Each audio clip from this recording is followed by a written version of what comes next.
رزق فراوانی اور رزق میں وسعت کا وظیفہ، یا حیو یا قیوم کی صرف ایک تسبیح آپ کی زندگی بدل سکتی ہے۔ اس روحانی عمل کی طاقت دیکھنا چاہتے ہیں تو آپ صرف ایک تسبیح یا حیو یا قیوم کی کر کے دیکھیں۔ کس ٹائم پہ کرنی ہے، اس چیز کو غور سے سنیں سمجھیں، طریقے کو غور سے سنیں سمجھیں اور اس عمل کو کریں۔ رزق کی قلت ہے، گھر کے اندر رزق کی کمی ہے، رزق نہیں بڑھ رہا، رزق میں اضافہ نہیں ہو رہا، کاروبار کرتے ہیں، جاب کرتے ہیں، رزق کے اندر برکت نہیں ہے۔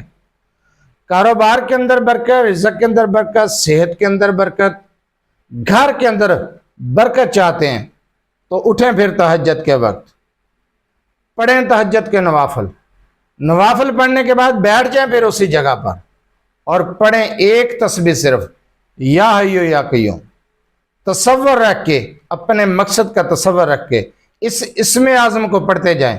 ایک تسبیح پڑھنے کے بعد 21 مرتبہ سورہ کوثر، 21 مرتبہ سورہ اخلاص پڑھ لیں، ہاتھ اٹھائیں اللہ کی طرف، مانگیں اپنے لیے، رزق مانگیں، صحت مانگیں، بیماریوں سے نجات مانگیں، گھر میں برکت مانگیں، جو مانگتے جائیں گے وہی ملتا جائے گا۔ ایسا معجزاتی وظیفہ ہے کہ آپ حیران رہ جائیں گے۔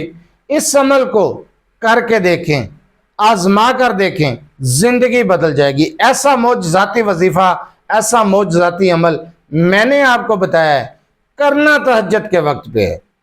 تہجد کے نوافل پڑھنے کے بعد ایک تسبیح اور پھر سورہ کوثر، سورہ اخلاص میں نے آپ کو بتا دی۔ بہت آسان وظیفہ، مشکل نہیں ہے، کرتے جائیں اور کامیابیاں پاتے جائیں۔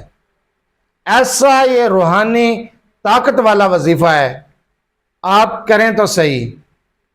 اللہ کو اس کے ناموں سے پکار کر تو دیکھیں، اللہ کی طرف رجوع کر کے تو دیکھیں، اللہ کی طرف چل کر تو دیکھیں، آپ حیران رہ جائیں گے۔ آپ کے مسائل ایسے حل ہوں گے جیسے کبھی کوئی مشکل پریشانی تھی ہی نہیں، کبھی کوئی رزق کی تنگی نہیں تھی، گھر کے اندر کبھی نحوست ہی نہیں تھی۔ ہر کام میں برکت، جس کام میں ہاتھ ڈالیں گے وہی کام ہوتا چلا جائے گا، رزق میں اضافہ ہوتا چلا جائے گا، صحت میں برکت، گھر میں برکت، اولاد میں برکت، رزق میں برکت۔ وظیفہ تو آپ کر سکتے ہیں نا۔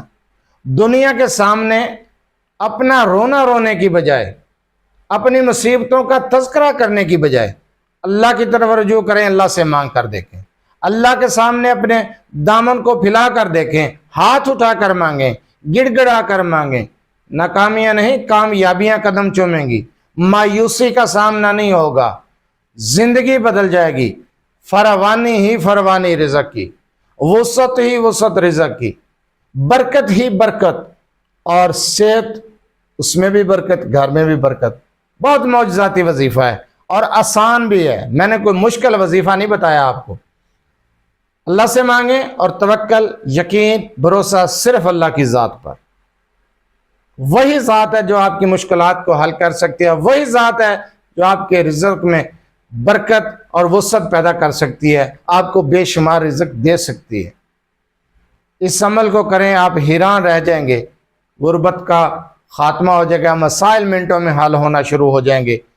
طریقہ جو بتایا اسی طریقے کے ساتھ کریں، اجازت کی ضرورت نہیں، اجازت عام ہے۔ آپ یہ عمل، یہ وظیفہ جو طریقہ بتایا اسے فالو کرتے ہوئے کر سکتے ہیں۔ اس کے فائدے اور معجزات تو پھر آپ اپنی آنکھوں سے دیکھیں گے جب اس عمل کو کریں گے۔ صرف ایک بار آزما کر دیکھ لیں۔